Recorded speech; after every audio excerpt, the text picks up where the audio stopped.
So before we get to Q&A, I'd like to give you a few words of closing advice. The opportunity window is now open for software. It doesn't open very often. I mean, opportunity windows are always there. You can find the opportunities if you hunt around, but it's sort of like hunting for truffles. You know, I'm happy to say that that's our job as venture capitalists is truffle hunting, and I like to remind people in Italy it's greyhounds that hunt for truffles. It's only pigs in France.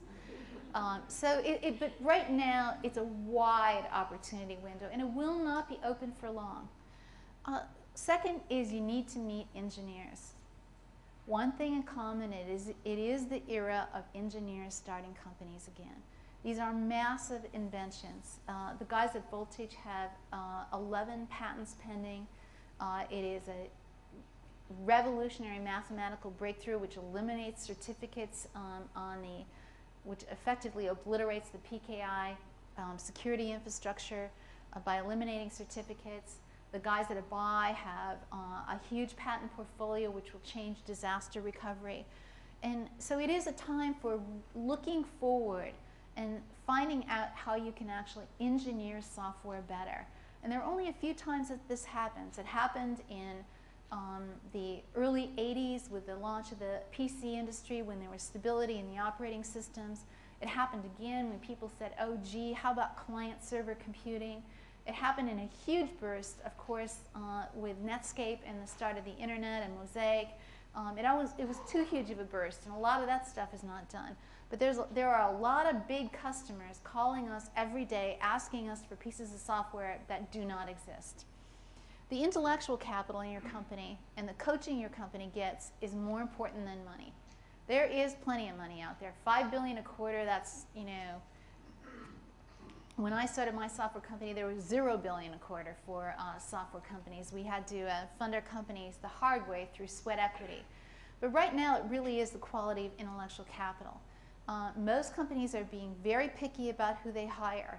If any of you have gone through an interview process, I think you're probably pretty shocked. It's not like, oh great, you're a warm body, come on in, which was a challenge in the boom era. There's multiple people interviewing you. You know you're going to have to work hard. But really, if you start a company today, set a high bar for the people that you hire. Set a high bar for yourself. Very few of the engineers coming to us are saying, I want to be the CEO. They're saying, look, I need to help you.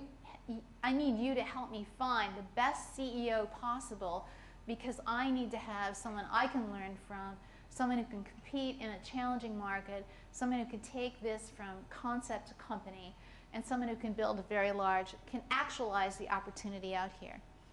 Last but not least, I didn't mention focus. It's tough to be best at anything, let alone everything. So understanding what your core competencies are is key. Many companies that sort of get to the fringe say, well, why don't we just go here instead of there, even though they don't have any competencies in the Venn diagram piece to the right or to the left. I mean, if you fail in your core competency, you fail. You can't build a new one. But you should also understand where your core competency strength is. It's very, very hard to wander around as a company and keep trying different things that don't tie to that core competency.